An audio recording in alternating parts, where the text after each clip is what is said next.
Bon dia. I'm Joel Salatin. Welcome to the Ibiza, I guess you say, island farmers.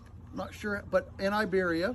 It's great to be with you vicariously, to welcome you to this wonderful conference, and especially since Pedro is going to be there, who has taken a lot of the principles that he heard from one of my early visits into the area and has taken them now for several years and is doing a marvelous job. You will love what he has to say, and so listen carefully.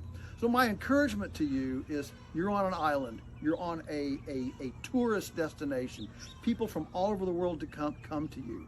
And so what I encourage is for you to, as a community that's a showcase to the world, that you embrace these concepts that you'll see in the video clip from me, that you'll hear from Pedro, that you'll hear from Ana, and that you will take these principles and rather than challenging them, challenge is okay, but embrace them.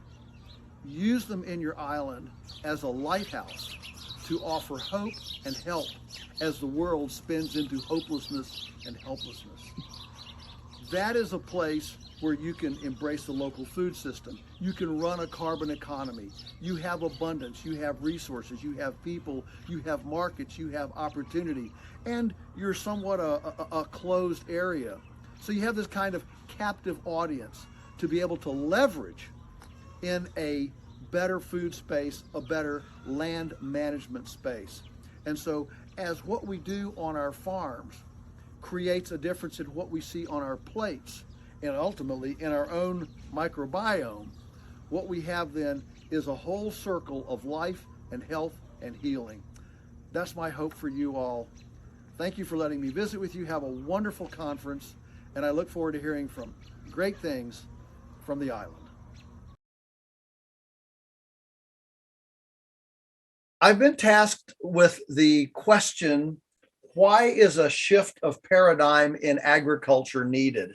And so that's what I'm going to concentrate on right now is do we need a shift? Why do we need a shift of paradigm? And I have four basic ideas here.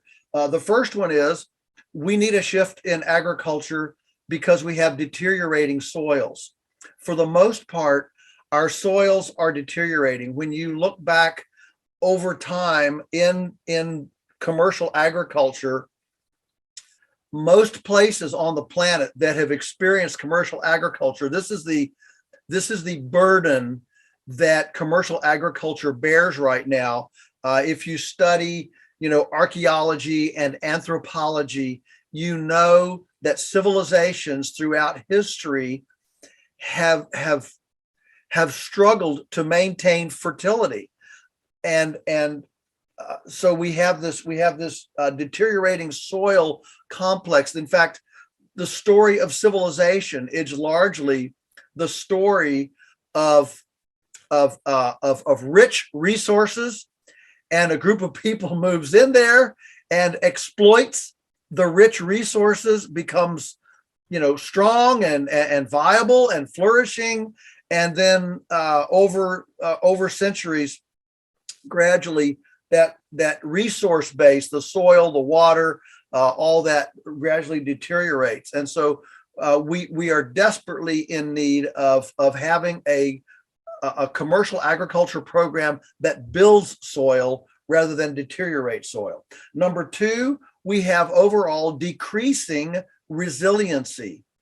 And if you're a farmer like I am, you are well aware that in the big picture, resiliency is now more important than efficiency. You and I, as farmers, we have been told over and over that we need to be efficient. You need to be efficient. Well, I like efficiency too, but you can't have efficiency to the exclusion of resiliency, because if you aren't resilient first, you don't have anything to be efficient about. And so the first item is to survive, and survival means that you need the resource base you need an active performing water cycle, you need immune function, and yes, plant immune function as well. All of those, when we think about resiliency, it's about being able to handle shocks and shocks in the system. And of course, we know right now in the world, we are in shocking times, from the war in Ukraine to COVID to the cost of fertilizer, the cost of energy and petroleum. We are in shocking times.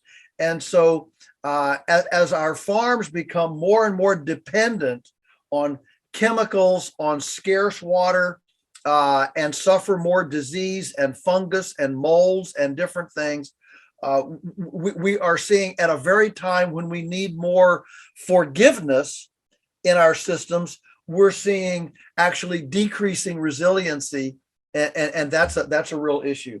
The third issue is what I call dysfunctional succession.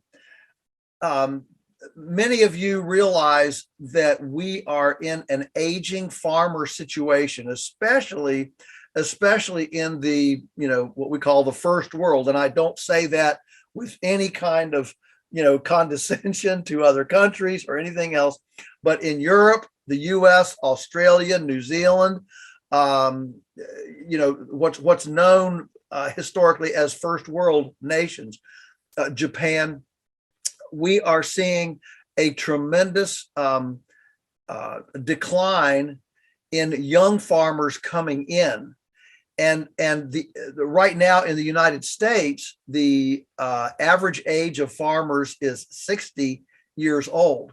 If you look at business books, they will tell you that in an economic sector, when the average age of the practitioners is more than 35, it's an economic sector in decline. So in agriculture here, we're at 60, not 35. In fact, in the US, you may be interested to know that we now have almost twice as many people in prison as we have farmers. There's no other country in the world that has that crazy a ratio. And so, if you're an author like I am and you write books to encourage farmers, it gives you pause to realize I would have twice as many buyers for my books if I wrote about how to be a successful prisoner than how to be a successful farmer. So we are in a dysfunctional succession. We don't have we have the aging farmer and we don't have the young people coming in. Mainly that's due to the cost of entry. The capitalization cost of entering farming is extremely heavy, and that's why on our farm we have developed models to allow a young person to enter farming with pocket change. So you don't have this tremendous capitalization cost. Our problem is we have old farmers that want to get out. We have young farmers that want to get in, and the problem is that when the old farmers can't get out, the young farmers can't get in, and when the young farmers can't get in, the old farmers can't get out, and so we have this big breakdown of succession. That's a major problem. And the fourth issue, and the last one that I'll mention here, is what I call deficient economics. In general, we have a crushing, a continued narrowing of our margins, the ability to make a profit on the farm, especially because as equipment gets more expensive, as land gets more expensive, as inputs get more expensive relative to the value of what we produce, farmers are caught in this expense elevation with a relatively flat, yes, it goes up some, but a relatively flat income situation. The price of a bushel of grapes, for example, the price of a bushel of grapes has not kept up with the price of the cost of a tractor tire. In the last 20 years, a tractor tire, just for example, a tractor tire has escalated, 700 or 800%, and that bushel of grapes has escalated maybe 200%, and so and this then pushes farmers to try to squeeze more and more out of less and less to increase production on this kind of a treadmill to solve this escalating margin problem. So what do we do about that? So we have the deteriorating soil, we have the decreasing resiliency, we have the dysfunctional succession, and we have the deficient economics. I hope you like my alliteration here. And so what do we do about that? And so those are the problems. So let's shift a little bit to what are some solutions. And I would suggest that the first solution is we need to focus our attention on our farms on decomposition. I've got 3 more D's here. If you can stand English D's, we're okay here. Decomposition. So what our soils need desperately is organic matter. It needs biomass. So the way the ecology works, the sun shines in the sky, and it through photosynthetic activity, it grows plants. Plants then grow and they go through their life cycle and decompose. Some plants shed leaves. Some plants are eaten by animals, obviously, but essentially what drives the system is decomposition. And so we have to start thinking about integrating all sources of biomass. I don't know how it is in, I've been to Spain numerous times, love being in Spain, but I know that here in the US, 75 to 80%, so 75 to 80% of all of the material that has gone in quote unquote sanitary landfills is decomposable material. That is an astounding thought. And so essentially everything from food scraps to wood chips to broken pallets, yard waste, tree trimmings, vineyard prunings, all of this biomass material needs to be decomposed through composting processes, whatever process will work to decompose that. That is the life of the soil. That's what feeds the biology of the soil to make the soil productive. And so on our farm, for example, in a half a century of being here, we have moved our organic matter from 1% when we came in 1961 to today, it is 8.2%.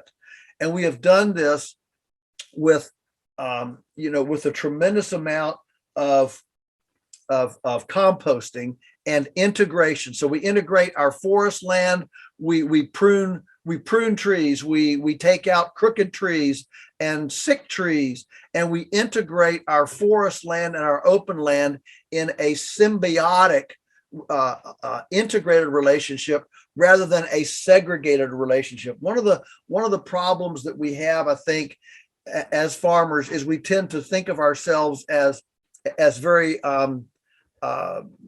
simplistic farmers. I'm a wine grower, or I'm a cattle producer, or I'm an apple producer. We don't think of ourselves in the broad array of ecological needs that our womb needs. That's the best way I can say it. So decomposition. Number 2 is diversity. And that speaks directly to what I was just suggesting, that we need to view ourselves as caretakers of an ecology rather than producers of a commodity. There's a big difference. If I'm just a producer of a commodity, I am completely focused on how can I produce that faster, fatter, bigger, cheaper, all those kinds of things. And I tend to not think about the earthworms, the soil biology, the pollinators, the beehives, all of the diversified life that sustains that ecosystem. And so in general, we believe that there is no animal-less ecosystem. All ecosystems have animals because animals perform tremendous functions, not least of which is some of them peck, some of them scratch, some of them prune. They all poop, and they all, generate this wonderful material.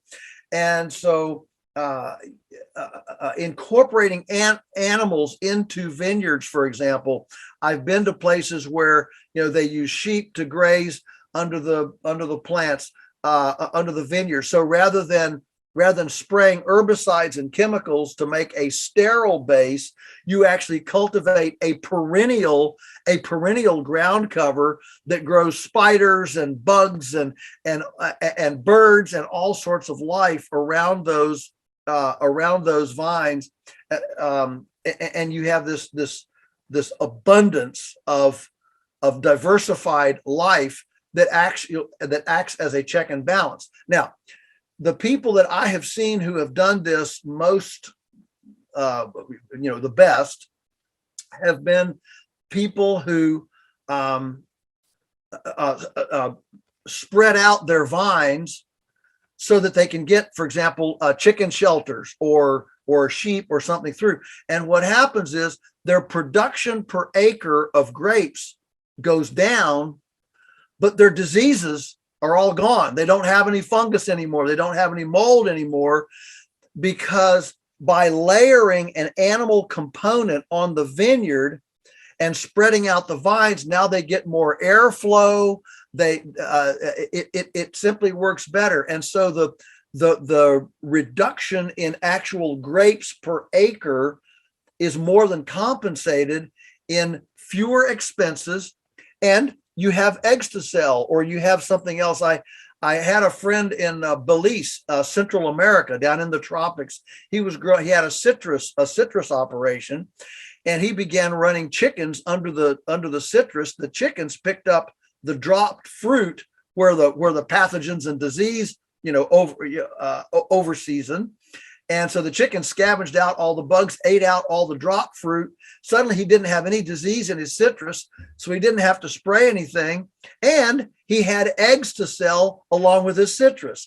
So these are the kinds of very complex relational diversity things that we want to see. The final thing is decentralization. So we have decomposition, diversity, and decentralization. What I mean by that is we, in general, what we want to see is scale by duplication and not amalgamation. So often we kind of have this factory mentality that we produce one thing. The bigger the processing facility, the better. And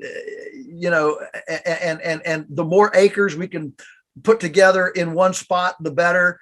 And the fact is that nature is all about spreading out. It's highly democratized, and it wants to be decentralized, not amalgamated in centralization. So what we like to see are more smaller modular processing facilities, marketing endeavors, production units, so that we actually have more varied participation within the system. There are more brands involved, more people involved, and more creativity, bearing on what's going on. So decomposition, diversity, and decentralization are the basic concepts to